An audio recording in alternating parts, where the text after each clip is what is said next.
Et je sais que j'aurai besoin de l'aide de Dieu dans cela, et il est le seul qui pourra vous convaincre que ce que je dis est vrai. Mais je vous dis que moi-même, et beaucoup d'autres personnes, dont certaines sont ici aujourd'hui, nous sommes une preuve vivante que la parole de Dieu contient la force de guérir votre âme et de vous changer complètement en une personne nouvelle.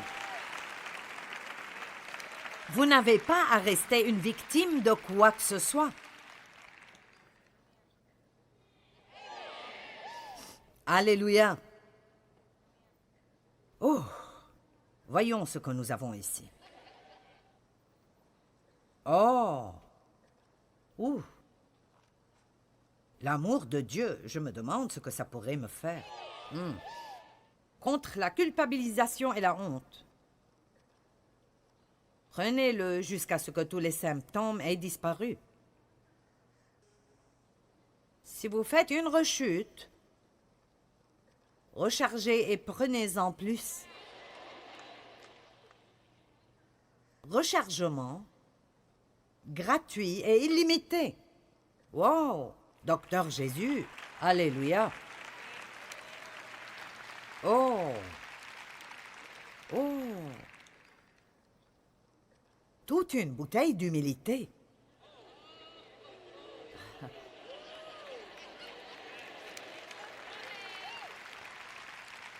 Prenez-en pour l'arrogance, l'orgueil et la prétention. Prenez-en pour le jugement et le criticisme. Rechargement illimité. Prenez-en jusqu'à ce que les symptômes disparaissent. J'ai eu besoin d'une bouteille fraîche de cela récemment. J'ai pris cela régulièrement pendant toutes mes 38 années de ministère. J'en ai toujours besoin. En fait, j'ai toujours besoin de tout cela plutôt régulièrement. Oh! Wow! La générosité, comment ça va m'aider? Oh, prenez-en pour l'égoïsme.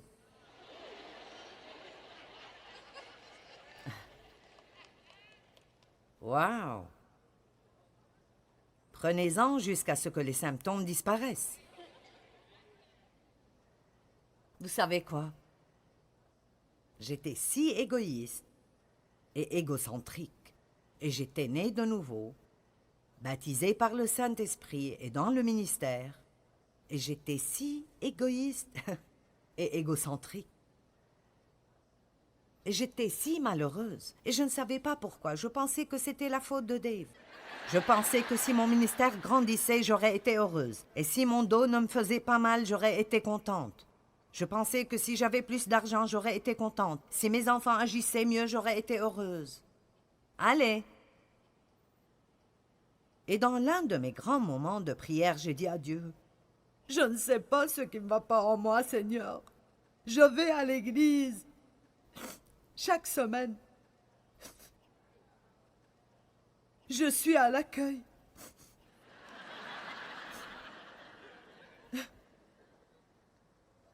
Je ne sais pas pourquoi je suis si malheureuse. Et je vous le dis, vous pouvez dire ce que vous voulez à propos de si Dieu nous parle ou ne nous parle pas, mais Dieu m'a dit,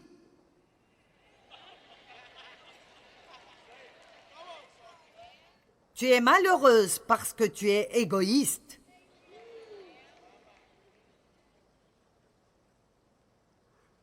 Alors j'ai commencé à étudier l'amour et à étudier, et à étudier, et à étudier, et à étudier, et je l'étudie toujours. Apprenez à être des personnes généreuses. Ne faites pas le moins que vous puissiez faire. Faites le plus que vous pouvez faire, et faites-le exprès. Je vais fermer l'armoire pour 1 minute. Hébreux 4. Vous me suivez toujours? Est-ce que ça va au-delà de vos cerveaux pour arriver à votre esprit? Car la parole de Dieu est vivante et efficace. Vivante et pleine de puissance. Il n'y a qu'une seule chose qui sort la mort dans nous, et c'est la vie. Elle est active, opérante, revigorante et effective, plus tranchante que toute épée à double tranchant, et pénétrant jusqu'à la division de l'âme et de l'esprit, des jointures et de la moelle, des parties les plus profondes de notre nature. Elle expose, trie, analyse et juge les dispositions et les pensées du cœur. Laissez-moi vous demander, parfois quand vous allumez la télé, et je vous prêche tôt le matin, est-ce que vous ressentez que l'on opère sur vous? Vous traversez une sorte d'opération de l'âme? C'est ce que la parole fait en moi. Elle ne me fait pas toujours me sentir tellement bien. Laissez-moi vous dire, quand j'ai commencé à vraiment étudier la parole, c'était affreux, parce que tout ce que je lisais, j'en avais besoin. J'avais un problème avec la parole entière. Après chaque sermon que j'écoutais, je me sentais condamnée. Je ne connaissais pas la différence entre la conviction et la condamnation. Alors si j'écoutais un message à propos de « tu parles trop », et puis je faisais un plan charnel, c'est décidé. Demain, je ne dirai pas un mot.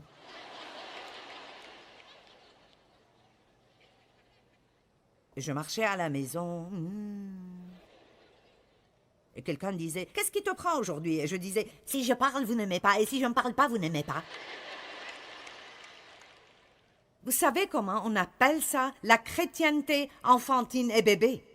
Je ne savais pas que ce que je devais dire était « Oui, Seigneur, tu as raison, je suis convaincu. Je dis beaucoup de choses qui blessent les gens, et je dis beaucoup de choses qui me blessent à moi, et je veux changer, et je te demande de me changer, et j'irai à ta parole, et je prendrai mes médicaments. » Allez, laissez-moi vous dire, vous pouvez prendre n'importe quel verset dans les Proverbes, à propos de la bouche, et vous commencerez une grande guérison dans vos vies. Vous devrez y retourner la semaine d'après pour prendre une autre dose, et vous devrez retourner la semaine d'après pour prendre une autre dose. Allez!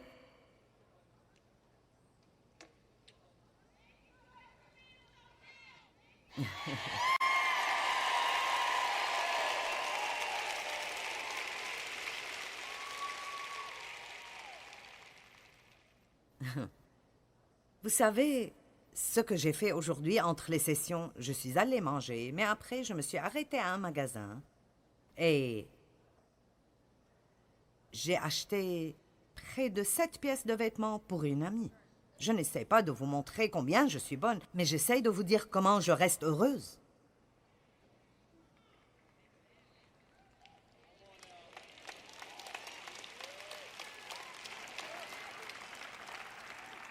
T'es-tu acheté quelque chose? Oui, je me suis acheté 2 ou 3 choses. Mais je vous dis la vérité, j'ai découvert que la seule façon d'être heureuse est d'être agressivement généreuse. Et je n'attends pas que l'envie me vienne, je n'attends pas de vouloir l'être, je le fais exprès chaque jour, parce que j'ai perdu assez d'années de ma vie à être triste et énervée, et maintenant je veux être heureuse. Alors chaque jour, je me réveille et je prends une grande cuillerée de générosité.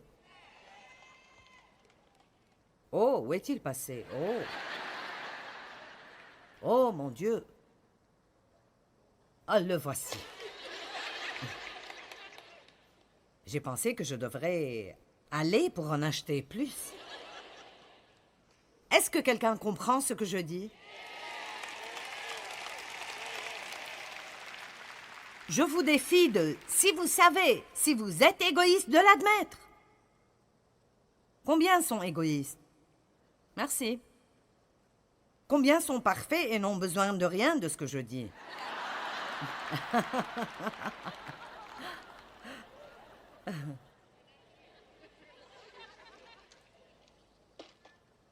Waouh!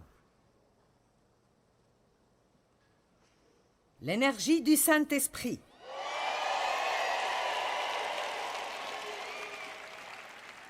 Prenez-en pour la paresse aussi souvent que vous en avez besoin. Jusqu'à ce que tout symptôme disparaisse. Waouh! Rechargement illimité, Docteur Jésus. Waouh! Oh oh! La sagesse. Prenez-en pour la stupidité aussi souvent qu'il le faut.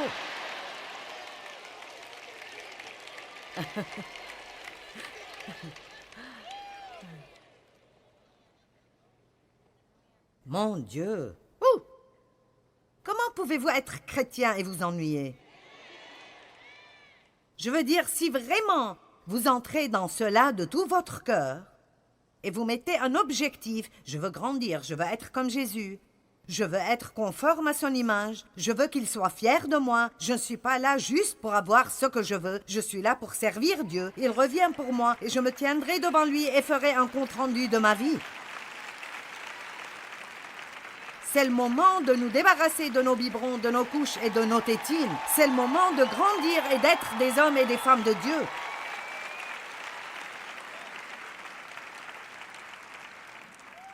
Au moins, si vous ne voulez pas prendre vos médicaments et voulez rester malade exprès, admettez-le et dites « J'ai tellement de problèmes parce que je ne veux juste pas changer. »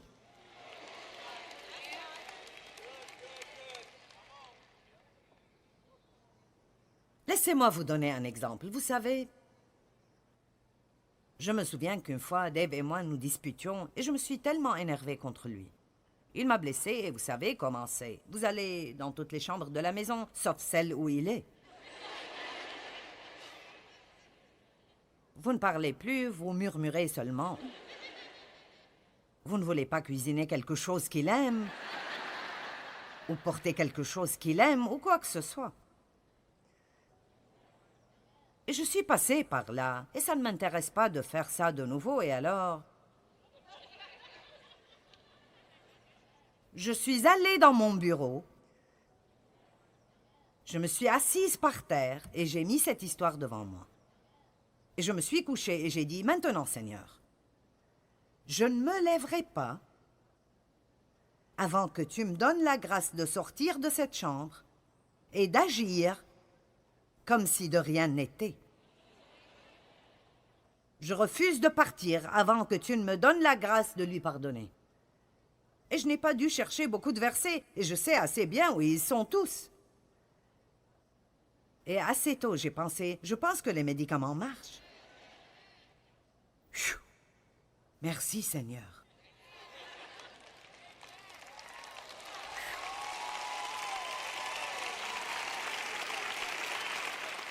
Eh bien, chérie, que veux-tu regarder à la télé ce soir? Je t'amène quelque chose à boire? Écoutez, je n'avais pas la capacité de faire cela. Mais il y a de la grâce et de la puissance dans la parole de Dieu. C'est un médicament pour votre âme. Et si vous arrêtez d'essayer de faire cela par vous-même, et vous allez à Dieu en vous attendant à ce que la parole fasse son travail en vous. Ça prendra un peu de temps pour que vous compreniez, alors j'ai plus d'aide pour vous. Nous avons besoin d'étudier la parole, et de connaître la parole, et de méditer sur la parole, mais aussi de proclamer la parole. Vous devez savoir assez pour proclamer la parole de Dieu à haute voix, toute la journée, quand il vous est possible de le faire. Dieu m'aime, mes péchés sont pardonnés, il n'y a plus de condamnation. Je m'attends à ce que de bonnes choses arrivent aujourd'hui. Mais j'ai fait votre devoir pour vous. Nous appelons cela le livre mauve. Je ne sais pas pourquoi, c'est juste parce qu'il est mauve. Il est intitulé « La puissance secrète de la proclamation de la parole de Dieu ». Vous voyez, ils ont ce livre. Et il est petit, je veux dire, vous pouvez le porter dans votre sac, ou le mettre dans votre valise, ou dans la boîte à gants de votre voiture, n'importe. Et, en fait, j'ai divisé ce livre en quelques catégories pour que, quand vous faites face à une attaque, votre médicament est juste là. La colère, l'onction, l'anxiété, l'inquiétude, l'autorité, les compromis, les responsabilités civiques, les confessions, la confiance. Par exemple, disons que je ressens que je ne suis pas vraiment sûre de moi aujourd'hui. J'ai un vrai sentiment d'insécurité. Et je dois faire une demande d'emploi ici, et je suis effrayée. Voyons.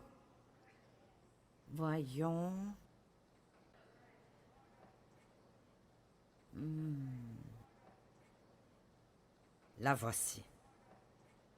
J'ai mis cela à la première personne du singulier. Donc on y va. Je suis déterminée et rassurée. Je ne suis pas effrayée ni découragée, car le Seigneur mon Dieu est avec moi où que j'aille. Avec ton aide, ô Seigneur, je peux avancer contre une armée, et avec mon Dieu, je peux grimper un mur. J'ai confiance, je m'appuie, et je suis confiant en le Seigneur, et je ferai le bien. Ainsi habiterai-je dans sa terre, et je me nourrirai sûrement de sa fidélité. Mon cœur est fixé, ô Dieu, mon cœur est droit et confiant. Je chanterai et me réjouirai en le Seigneur. Et vous continuez juste à prendre ces médicaments, jusqu'à ce que soudainement...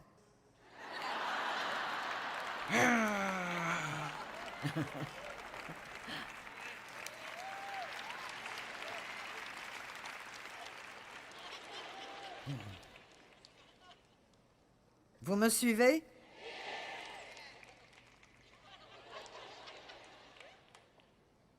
Vous vous réveillez le matin.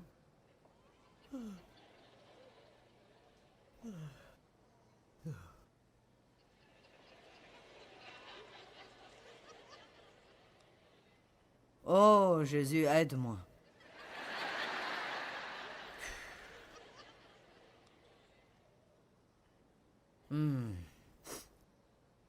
La paix. Oh. Prenez-en pour l'anxiété, l'inquiétude et l'irritabilité. Prenez-le jusqu'à ce que tous les symptômes disparaissent. Seigneur, aie pitié. Oh, je pense que c'est ce que je pense que c'est. Qu'est-ce qui vient dans les bouteilles bleues?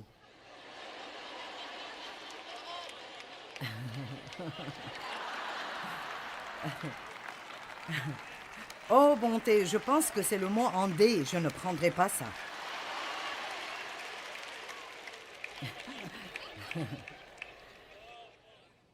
Je veux dire, allez, que faites-vous si vous vous levez le matin et vous sentez comme si un camion vous est passé dessus? Trouvez ce paquet de médicaments. Combien d'entre vous doivent prendre des médicaments chaque jour? D'accord. Combien d'entre vous en prenez? Ah, si vous les oubliez, êtes-vous jamais retourné pour les prendre? Si vous en êtes à court, vous allez en amener plus. Vous vous assurez d'arriver avant que la pharmacie ne soit fermée. Nous sommes vraiment radicaux quand nous avons quelque chose dont nous pensons que ça éliminera notre douleur. Eh bien, tout ce que je demande est que nous soyons même juste à moitié aussi radicaux concernant nos poisons de l'âme que nous le sommes à propos des choses qui nous rendent misérables dans la chair et que nous commencions à vraiment regarder la parole de Dieu comme le remède pour votre âme. Écoutez cela. Oh, j'ai tellement de choses ici. Je pourrais prêcher 40 messages.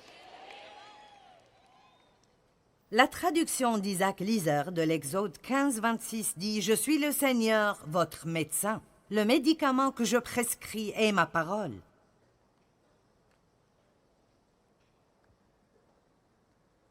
Méditez sur la parole, proclamez la parole. Matthieu 7-24.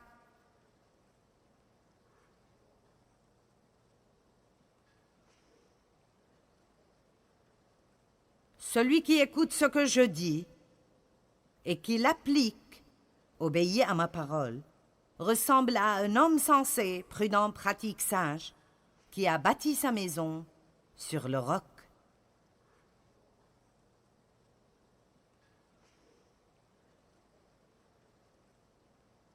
Regardons le verset 25. Il a plu à verse, les fleuves ont débordé, les vents ont soufflé contre cette maison. Elle ne s'est pas effondrée. Nous n'avons pas à avoir peur du tout des temps dans lesquels nous vivons.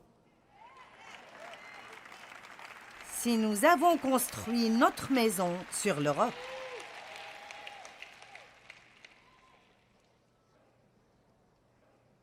Elle ne s'est pas effondrée car elle est sur le roc. Mais celui qui écoute mes paroles sans faire ce que je dis ressemble à un homme assez fou pour construire sa maison sur le sable. Il a plu à verse, Les fleuves ont débordé, les vents ont soufflé avec violence contre cette maison. Elle s'est effondrée et sa ruine a été complète. Les 3 petits cochons. Il était une fois 3 petits cochons.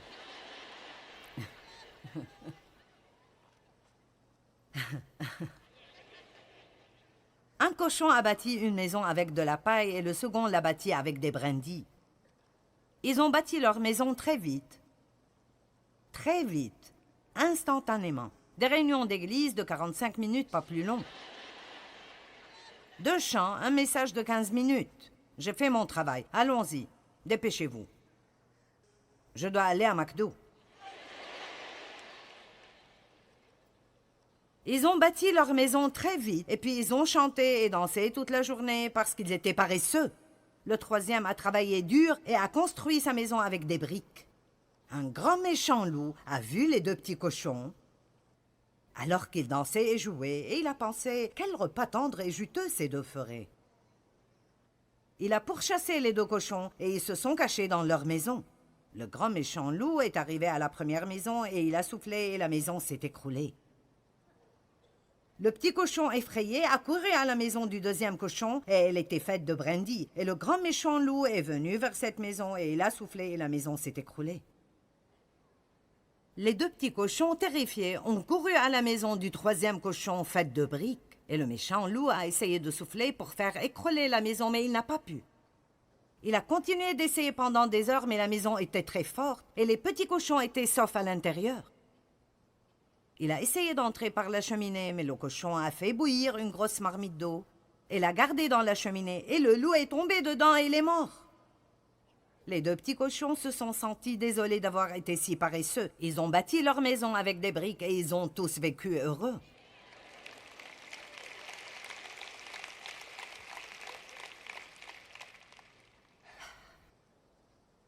Apocalypse 19.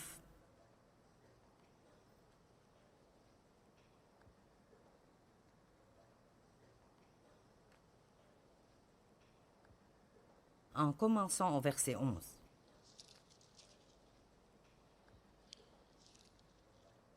J'ai lu ceci ce matin et j'ai voulu me mettre debout dans ma chambre d'hôtel et crier à haute voix.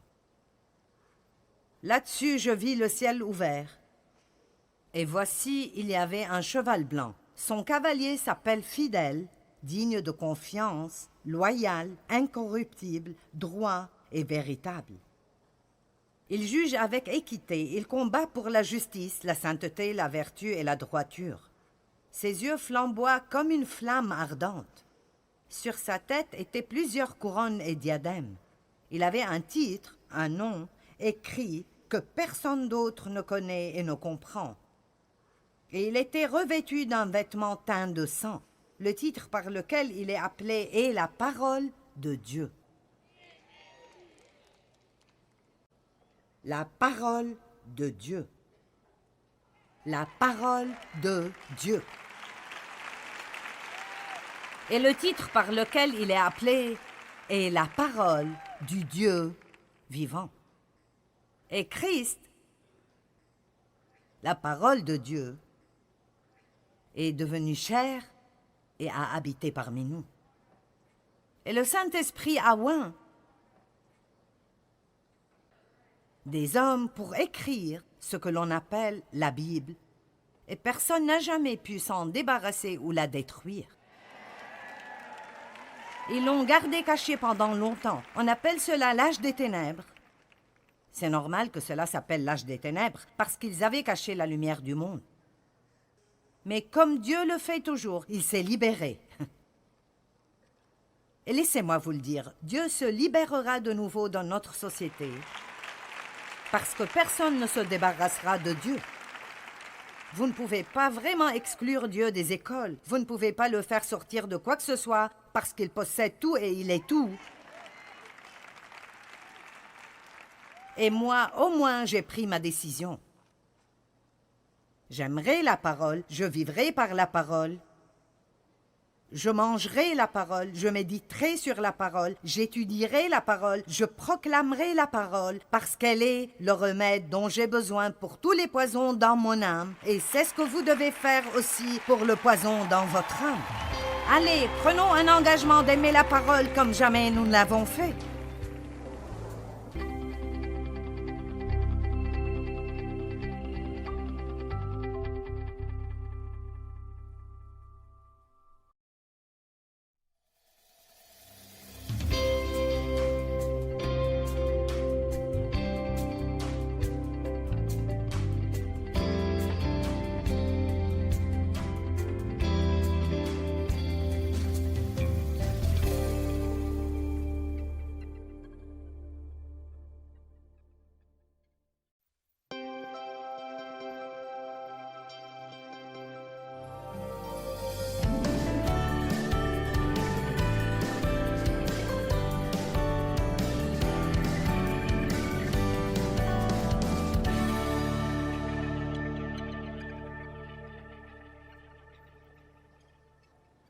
Si les fruits n'impliquent pas des racines,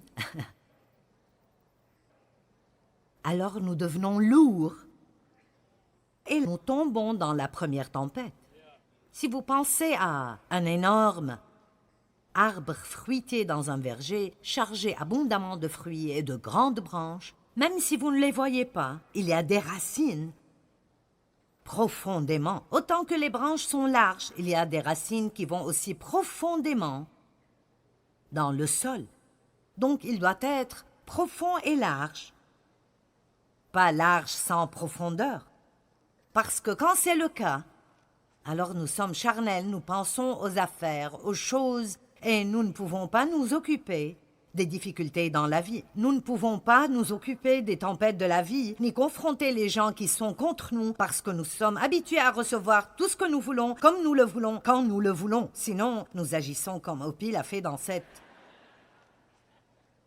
petite vidéo où il ne pouvait pas faire ce qu'il voulait et il s'est juste couché par terre et a piqué une crise de cris. Est-ce que quelqu'un d'entre vous a jamais eu une crise? Une dame seulement? Je pense qu'il y en a plus. Amen, je le pense. Vous connaissez mon mari, le calme, le merveilleux Dave. Il a piqué une petite crise mineure l'autre jour. Il m'a demandé de prendre le rasoir et de lui raser la nuque. Et je fais cela tout le temps, alors je l'ai fait. Puis j'ai vu 2 épis par là, et j'ai voulu m'occuper de ces épis. Maintenant, je vais vous dire le résultat de la poursuite de la mauvaise chose ici. Donc, la première fois, j'ai fait très attention, et j'ai eu l'un d'entre eux. J'ai pensé, oh, je dois me rapprocher. Vous savez déjà ce qui est arrivé. J'ai arraché une surface des cheveux de Dave, grande comme ça. Eh bien, il s'est énervé. J'ai dit, je suis désolée, je suis désolée. C'était un peu drôle, mais j'ai dit, je suis désolée, je suis désolée. Je suis désolée. Et puis il a dit, si je t'avais fait ça, tu piquerais une crise. Et c'est quelque chose pour Dave, parce qu'il est normalement vraiment calme. J'ai dû demander pardon 5 fois juste pour qu'il dise que ça ne faisait rien. Alors vous savez, juste pour que vous le sachiez, vous pouvez pousser Dave à bout si vous essayez assez longtemps. Mais sérieusement, qu'allez-vous vouloir? Qu'est-ce que je voudrais quand le moment viendra pour moi de partir? Maintenant, pensez sérieusement à ceci. Quand le moment viendra pour moi de partir, qu'est-ce que je voudrais? Je voudrais savoir que je suis bien avec Dieu. Allons. Plus que tout, je voudrais être en paix avec Dieu et je ne veux avoir aucune peur de faire face à Dieu. Quand ce moment viendra, je veux être prête à partir et à n'avoir aucune peur. Et je voudrais des gens autour de moi qui m'aiment. Ce sont les seules choses qui importeront vraiment. Donc, si nous passons trop de temps dans cette vie, et bien sûr, nous devons passer du temps pour réussir et passer du temps pour faire de l'argent et nous avons besoin de passer du temps sur ces choses. Ce n'est pas mauvais de vouloir une belle maison et une belle voiture et de vouloir pourvoir aux besoins de vos enfants. Mais il y a une différence entre le fait d'avoir un désir pour ces choses et le fait de les pourchasser. Le mot « chercher », ce verbe-là, est un mot extrêmement fort. Et c'est plutôt intéressant. J'ai recherché le mot chercher, et dans l'Ancien Testament, à chaque fois, il se réfère à chercher Dieu. À chaque fois qu'il est utilisé dans l'Ancien Testament, il se réfère soit au fait de chercher Dieu, soit au fait que Dieu cherchait son peuple pour quelque chose. Le mot veut dire désirer, poursuivre, faire des sacrifices pour obtenir, pour chasser de toute votre force et de tout votre cœur. Alors nous pouvons dire beaucoup à propos de nous-mêmes. Et oui, je vous demanderai de faire un petit devoir et d'avoir juste une petite réunion avec vous-même. Juste une petite, courte réunion avec vous-même. Une petite introspection. Ceci est bon pour nous tous. Et juste, demandez-vous, qu'est-ce que je poursuis? Qu'est-ce que je poursuis? Quelle est la chose la plus importante? Qu'est-ce qui prend le plus de votre temps?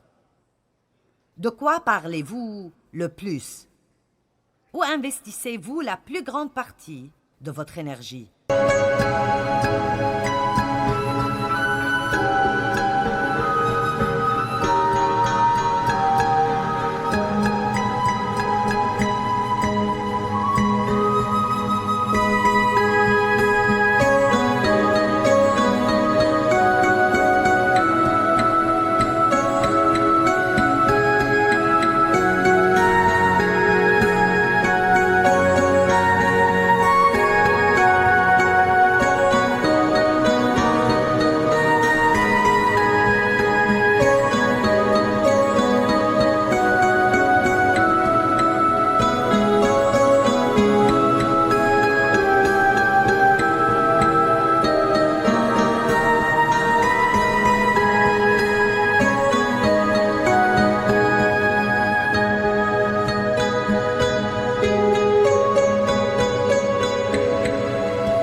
Et vous savez, je pense que nous trouverons qu'une grande partie de cela est simplement fausse.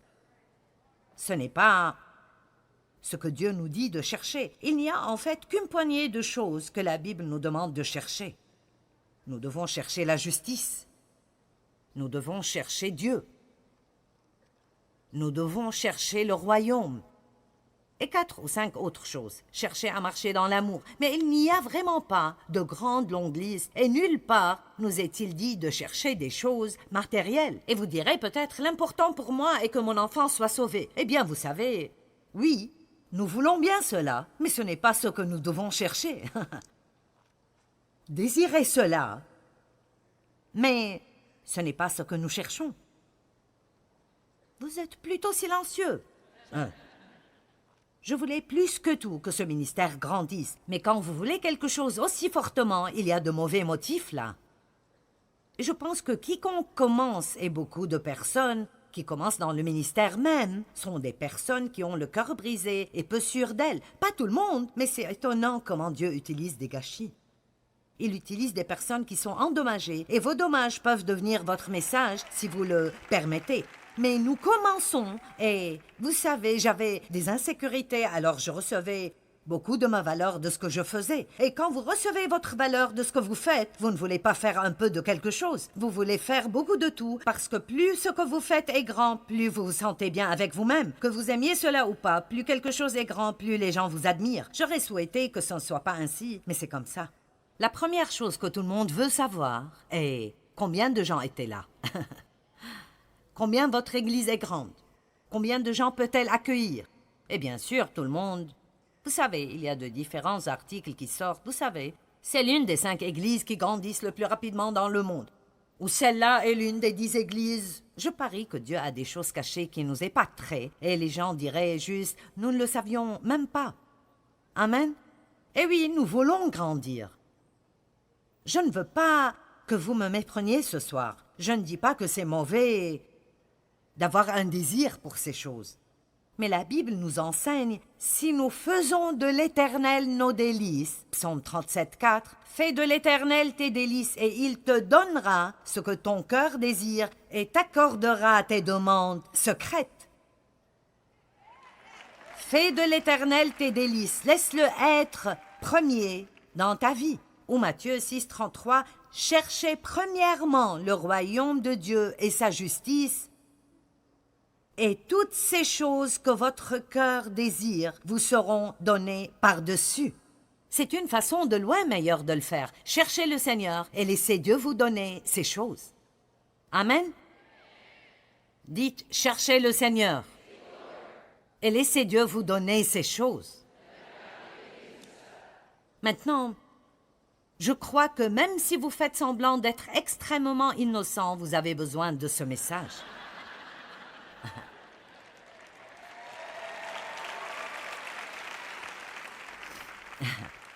Mais vous savez, il y a une partie de nous qui a peur que si nous arrêtons de poursuivre ce que nous voulons, cette partie de nous a peur de ne jamais le recevoir.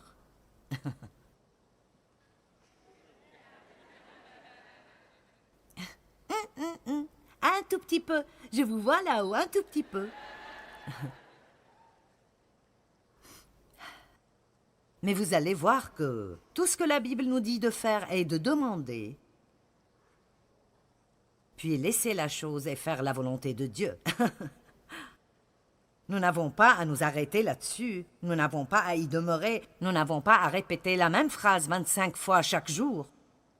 Nous devons juste demander à Dieu et lui dire ce que nous voulons, demander et continuer de demander, frapper et continuer à frapper, chercher et continuer à chercher. Ce n'est pas mauvais de vouloir quelque chose du tout. Vous pouvez demander à Dieu tout ce que vous voulez, mais ce n'est pas ce que nous devrions chercher et poursuivre.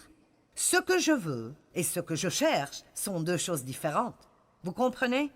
Maintenant, j'ai travaillé dur pour ce ministère.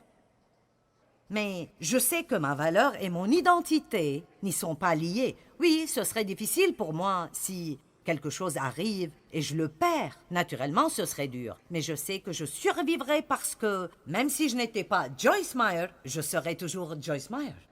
Amen? Et nous devons comprendre ces choses. Autrement, ce que nous faisons devient toujours... Nous commençons à avoir peur que nous pourrions le perdre. Et si nous perdons notre position, et si nous perdons notre statut, et si nous perdons nos meilleurs amis, et si nous perdons notre position dans la communauté, et si nous ne sommes plus dans le leadership de l'Église, et quoi que ce soit qui nous donne un statut, nous pensons juste que nous n'aurons aucune valeur si nous perdons cela. Et je vous dirai un petit secret. Dieu vous aime tellement que si ces choses veulent dire trop pour vous, il sera heureux de les arracher hors de votre vie et de vous les enlever. Et ça paraîtra être quelque chose de très violent et vous ne comprendrez pas ce que Dieu fait, mais quand ce sera terminé, vous serez libre, libre, libre, libre, libre. Allez, rendez gloire à Dieu.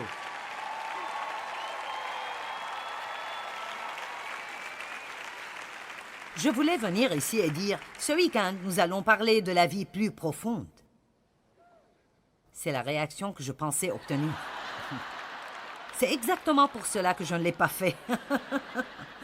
Mais ceci est presque inquiétant pour moi, parce que je ne sais même pas si beaucoup de personnes savent ce que ça veut dire. Vous savez, il y a des années, il y avait des conférences à propos de la vie plus profonde.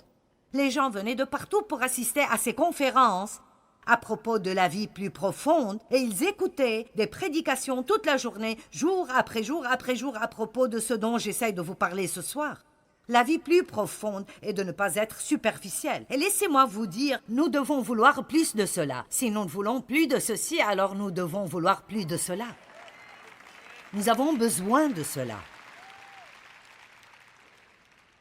Donc, vous savez, j'étais déjà chrétienne pour longtemps et j'avais un ministère assez grand. Pas aussi grand qu'il est aujourd'hui, mais pas de problème d'argent, tous mes enfants étaient sauvés, nous nous entendions bien dans mon mariage. Et je n'étais pas vraiment heureuse. J'étais toujours insatisfaite. Vous êtes-vous déjà demandé ce qui n'allait pas en vous et ce que ça coûtera de vous rendre heureux dans la vie? Allez, est-ce que quelqu'un, je veux dire, avez-vous jamais pensé, eh bien, si je pouvais juste obtenir cela, je serais heureux. Et maintenant, vous avez cela et vous ne sentez pas mieux qu'avant du tout. Est-ce que vous vous demandez parfois, qu'est-ce que ça prendra pour que je puisse arriver au point où je peux juste me lever et être heureux et passer par la journée et être satisfait et aller au lit heureux et ne pas toujours chercher quelque chose d'autre qui pourrait me donner une nouvelle excitation? Amen. Certains d'entre vous paraissent être totalement déconcertés. Où comptes-tu arriver avec cela? Et quand j'ai commencé à pleurer, « Dieu, qu'est-ce qui ne va pas dans ma vie? Je ne sais pas ce qui ne va pas dans ma vie. » Et vous savez, nous ne voulons pas vraiment savoir ce qui ne va pas dans nos vies. Parce que si Dieu nous le dit, nous nous sentirons pire qu'avant que nous demandions. Alors, vous savez, qu'est-ce qui ne va pas dans ma vie? Et je veux dire, la chose que j'ai entendue dans mon cœur était « Tu es superficielle. »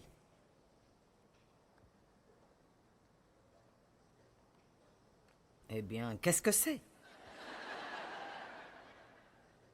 Alors, ça n'a pas pris beaucoup de temps après cela, et je me suis retrouvée dans Luc chapitre 5. Donc, allons-y. Des chrétiens superficiels qui veulent des fruits, mais ne s'occupent pas des racines.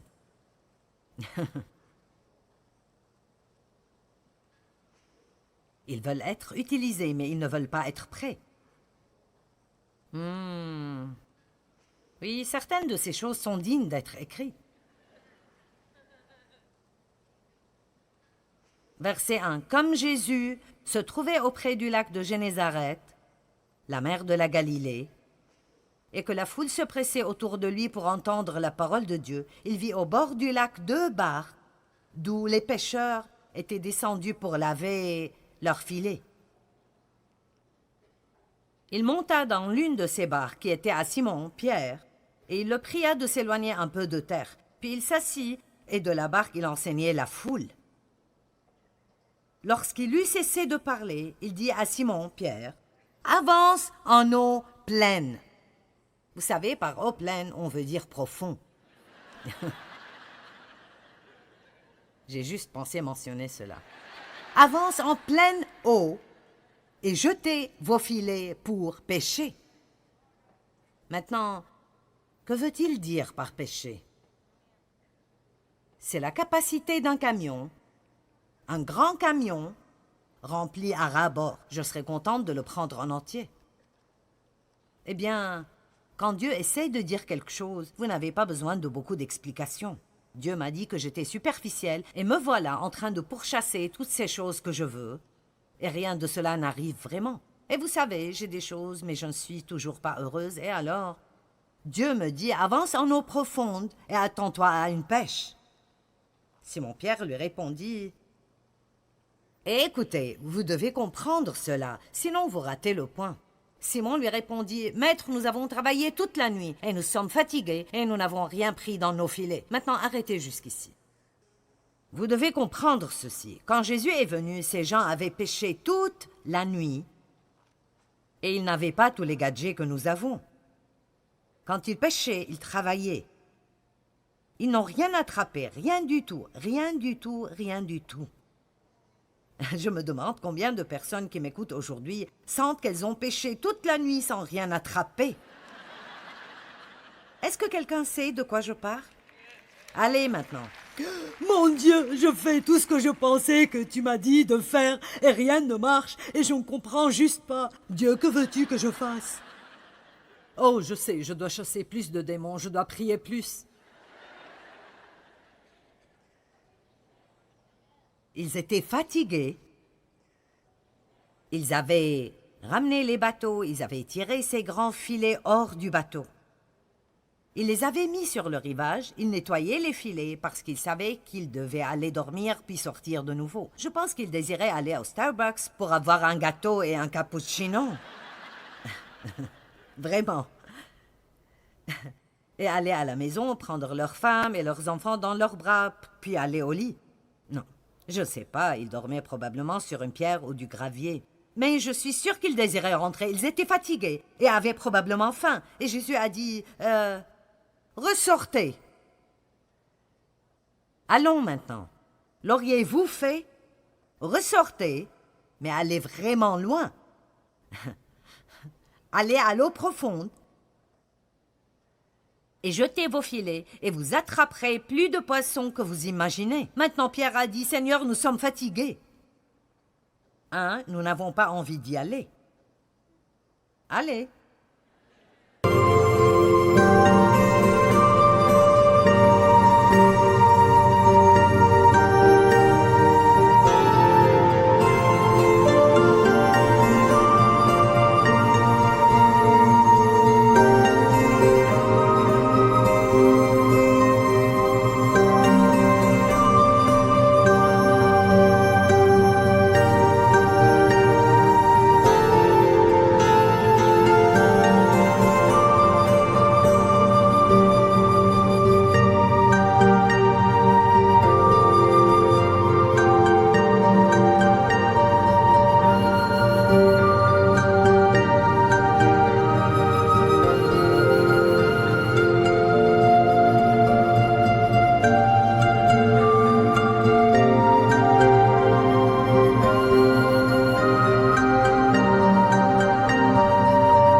Nous n'avons rien attrapé. Sortir de nouveau ne marchera pas. Nous sommes éreintés, ça ne marchera pas. Nous sommes fatigués. Donc, au fond, ce qu'il disait est « Nous ne voulons pas, nous n'avons pas envie, et nous ne pensons pas que ça marchera. » Maintenant, regardons le verset une fois de plus. « Mais sur ta parole, je le ferai. Je le ferai. Je le ferai. Je le ferai. » Merci Seigneur pour la force de la volonté du Saint-Esprit. Nous n'avons pas besoin d'avoir envie ou de le vouloir ou de penser que c'est une bonne idée. Si Dieu dit de le faire, nous le faisons. Et nous croyons que quand nous faisons ce que Dieu veut que nous fassions, alors nous aurons ce que nous croyons que Dieu veut que nous ayons. Écoutez, Dieu est miséricordieux et il fait des choses pour nous que nous ne méritons pas. Laissez-moi vous dire quelque chose. Toute personne qui croit qu'elle aura la vraie bénédiction de Dieu et vivre dans la désobéissance se trompe lui-même. C'est juste, je me fiche de ce que l'enseignement du nouvel âge est. La Bible est la Bible. Amen. Et la parole est la parole. Et je suis sûre que Dieu est aussi moderne que quiconque d'entre nous. Après tout, il a donné la technologie pour les textos et pour Facebook et toutes les choses dont nous pensons que nous ne pouvons pas vivre sans. Donc, J'ai découvert quelque chose que j'essaie toujours de comprendre. Vous savez, je ne vis pas vraiment dans ce monde, donc... J'étais avec un groupe et beaucoup d'entre eux étaient plus jeunes et ils me parlaient de ces selfies que tout le monde fait maintenant. Est-ce que tu sais ce que c'est, pasteur? Vraiment, je ne savais pas ce que c'était. J'ai dit, qu'est-ce qu'une selfie? Vous voyez, il y a d'autres gens qui grimacent. Mais ils ont des cheveux gris comme les miens, si je ne les colorais pas. Je pense que c'est juste notre tranche d'âge. Et alors j'ai dit, qu'est-ce qu'une selfie? Et ils ont dit, oh, les gens prennent des photos d'eux-mêmes. Comme... oh.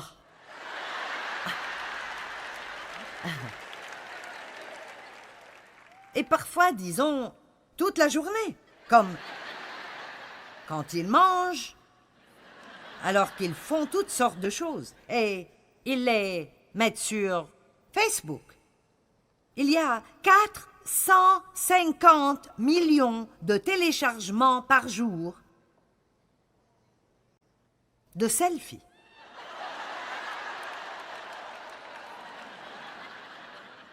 J'ai dit, j'ai passé 38 ans à essayer de mourir à moi-même. Je manque quelque chose ici.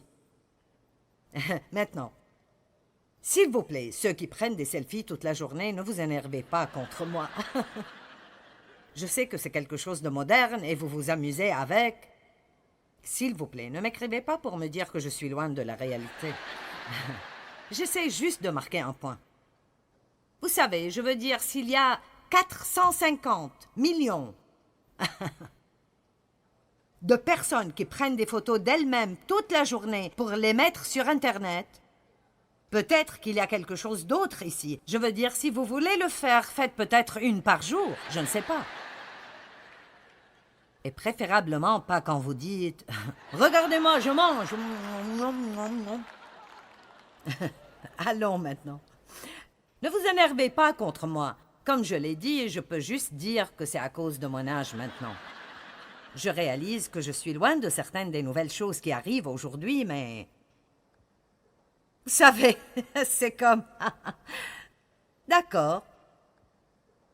Dieu est tout aussi moderne que quiconque.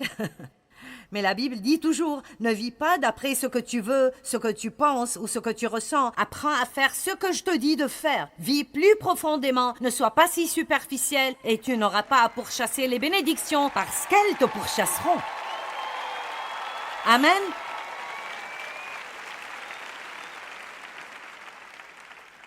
Ouh, alléluia.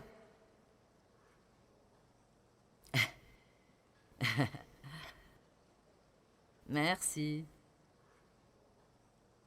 Maître, nous sommes fatigués, éreintés, crevés.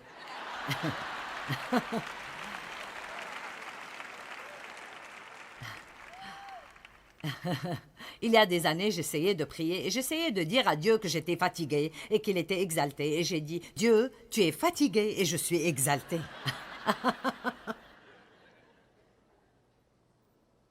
Mon Dieu. Mais sur ta parole, je jetterai le filet de nouveau. Verset 6. Et l'ayant jeté, vous êtes prêts? Et l'ayant jeté, et quand ils ont fait ce que Dieu leur a dit de faire, et quand ils ont fait ce que Dieu leur a dit de faire, même s'ils ne voulaient pas le faire, ne pensez pas que ça marcherait. Quand ils ont fait ce que Dieu leur a dit de faire, ils prirent une grande quantité de poissons et leur filet commençait à se rompre. Ils firent signe à leurs compagnons qui étaient dans l'autre barque de venir les aider à ramasser. Ils vinrent et ils remplirent les deux barques au point qu'elles enfonçaient. Maintenant, vous pouvez donner gloire à Dieu.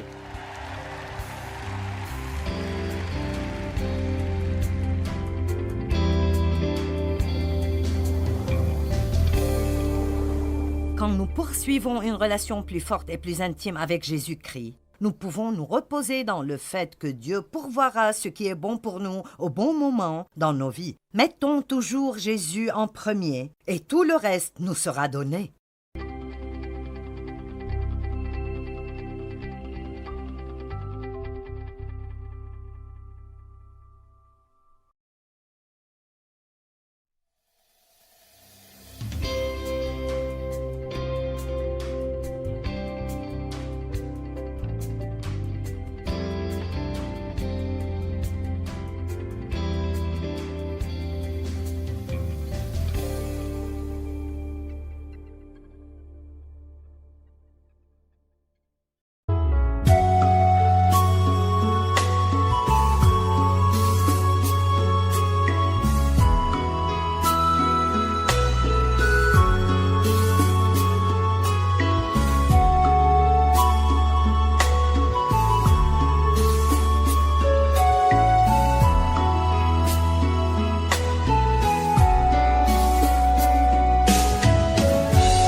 đi khắp phương trời vẫn nhớ tới quê hương. Người về đây thăm làng Trù quê mẹ và làng Sen quê cha, xúc động bồi hồi người rơi giọt lệ, thương mái nhà tranh thương đất mẹ nghèo.